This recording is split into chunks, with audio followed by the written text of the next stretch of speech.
Billiard. I got so much motherfucking design on right now.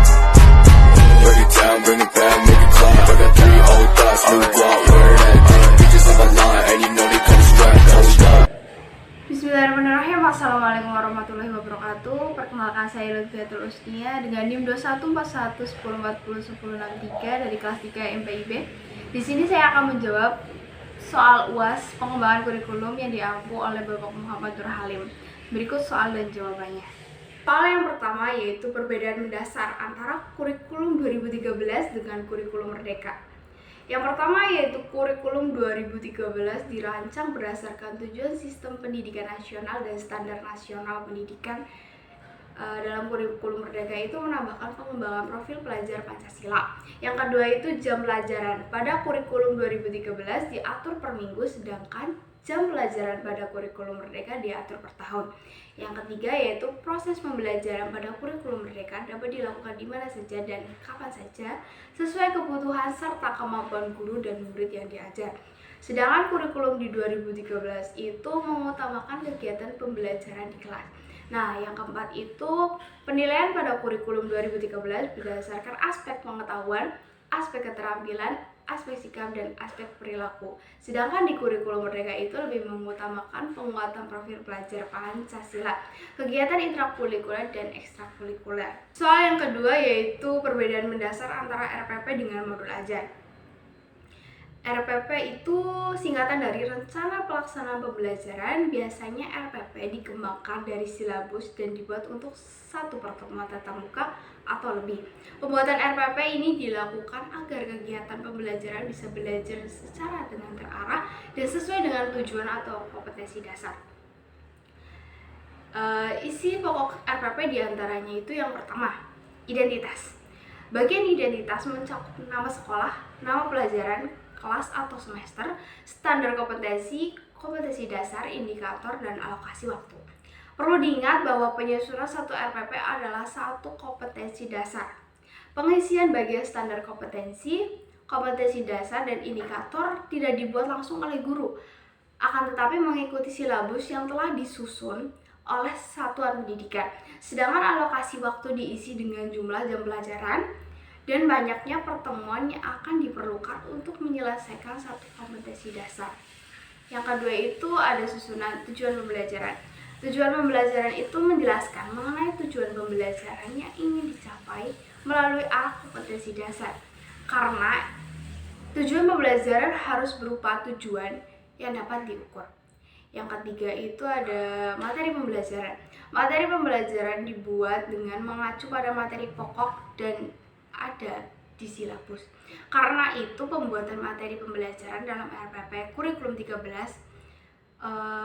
harus menyesuaikan dengan tujuan pembelajaran yang telah dibuat. Kemudian ada metode pembelajaran. Metode pembelajaran itu dapat disesuaikan dengan karakteristik pendekatan atau strategi pembelajaran yang dipilih. Karena itu bentuknya dapat berupa metode, model, atau pendekatan pembelajaran yang didukung proses belajar. Kemudian ada langkah-langkah kegiatan pembelajaran. Langkah-langkah pembelajaran menjelaskan secara rinci mengenai kegiatan pembelajaran yang akan dilakukan. Idealnya langkah pembelajaran terdiri dari kegiatan pembuka, kegiatan inti, dan kegiatan penutup. Namun, seringkali pertemuan dilaksanakan tanpa adanya salah satu dari kegiatan tersebut. Selanjutnya ada sumber belajar. Pemilihan sumber belajar sesuai dengan rumusan yang ada dalam silabus yang sudah dibuat oleh satuan pendidikan. Contohnya jika silabus menyebutkan bahwa sumber belajar berasal dari sebuah buku teks, maka RPP juga mencantumkan hal yang sama. Hanya saja RPP kurikulum 2013 itu menyebutkan dengan lebih rinci melalui dari judul buku, pengarang, hingga halaman acuan. Selain buku teks, sumber belajar juga bisa berasal dari lingkungan, media, narasumber, alat, dan bahan ajar lainnya. Kemudian ada penilaian. Penilaian banyak bentuk. Bisa digunakan sebagai sumber penilaian. Yang paling umum adalah penilaian dalam bentuk teks tertulis uraian, tes unjuk kerja, atau tugas rumah. Jika penilaian berbentuk tugas rumah seperti proyek, maka penilaian harus disertai dengan rubrik penilaian. Nah, selanjutnya tentang modul ajar. Modul ajar itu berada pada kurikulum Merdeka. Ia sebagai pengganti RPP, istilah lain dari kurikulum 2013, yaitu media, metode, petunjuk, dan pedoman yang disusun dan dirancang dengan sistematis dan menarik. Selain itu, ia sebagai turunan atau pengembangan dari capaian pembelajaran dengan berprofil pada pelajar Pancasila atau RPP. Dalam penyusunan harus sesuai dengan fase dan tahap pengembangan peserta didik. Pertimbangan apa yang akan dipelajari berdasarkan tujuan pembelajaran dan berbasis perkembangan jangka panjang. Isi pokok dari modul ajar itu sebagai berikut. Yang pertama, informasi umum yang berisi identitas sekolah, kompetensi awal, P3, sarana dan prasarana, target peserta didik, modul pembelajaran yang digunakan. Yang kedua itu ada kompetensi inti yang terdiri atas tujuan pembelajaran, pemahaman bermakna, pertanyaan pemantik, persiapan belajar, asesmen, pengayaan dan remedial, refleksi peserta didik dan guru. Yang ketiga itu adalah lampiran berupa lembar kerja peserta didik, bahan guru dan peserta didik, klorasium atau daftar pustaka. Jawaban soal yang ketiga itu cara saya mendesain modul ajar yang dikaitkan dengan moderasi beragama. Istilah dari moderasi beragama tersendiri itu bukan upaya moderasi pemahaman dan pengalaman kita dalam beragama. Caranya itu dengan mendesain, yaitu dengan adanya 4 indikator dalam moderasi beragama, yaitu komitmen kebangsaan, toleransi, anti kekerasan, dan akomodatif terhadap budaya lokal.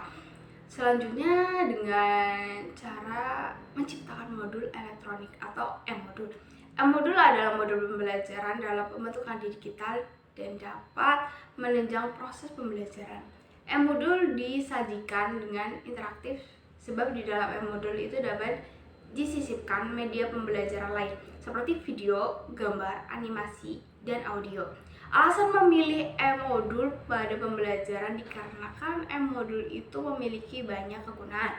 Di antaranya, M-modul dapat mengatasi keterbatasan ruang, waktu, dan tenaga, meningkatkan semangat belajar sebab adanya interaksi langsung antara peserta didik dengan sumber belajar, dan peserta didik dapat belajar secara mandiri sesuai bakat dan kemampuan yang dimilikinya. Selanjutnya bisa memberikan rangsangan pada peserta didik seperti pengalaman yang sama dan persepsi yang sama. M-modul juga dapat membantu dan memudahkan siswa untuk belajar di rumah sehingga siswa itu nggak malas untuk mengulang kembali pembelajaran di rumah, seperti memahami materi yang ada di M-modul yang dilengkapi dengan gambar pendukung, gambar animasi, audio, video pendukung, dan video pembelajar. Selain itu, guru juga dapat menggunakan M-modul pada saat proses pembelajaran berlangsung, yaitu dengan menggunakan bantuan InFocus yang dapat dilihat dan disimak oleh semua siswa yang ada di kertas. Soal yang terakhir yaitu soal keempat, suatu persoalan dalam pengembangan kurikulum madrasah, jelaskan langkah solusinya untuk menyelesaikan persoalan tersebut. Terdapat dualisme pemaknaan terhadap madrasah. Di satu sisi, madrasah itu diidentikan sekolah karena memiliki muatan secara kurikulum yang relatif sama dengan sekolah umum. Di sisi lain juga, madrasah dianggap sebagai pesantren dengan sistem klasikal yang kemudian dikenal dengan madrasah diniyah. Solusinya itu adalah tidak ada dikotomi antara pendidikan umum dengan madrasah. Oleh karena itu akan menimbulkan kekeliruan pemahaman di kalangan masyarakat luas yang ada pada akhirnya dapat menghambat proses penyelenggaraan pendidikan nasional yang sama berdasarkan anak. Sekian pemaparan jawaban UAS pengembangan kurikulum dari saya. Kurang lebihnya mohon maaf. Wallahul muwaffiq ila aqwamit thoriq. Wassalamualaikum warahmatullahi wabarakatuh.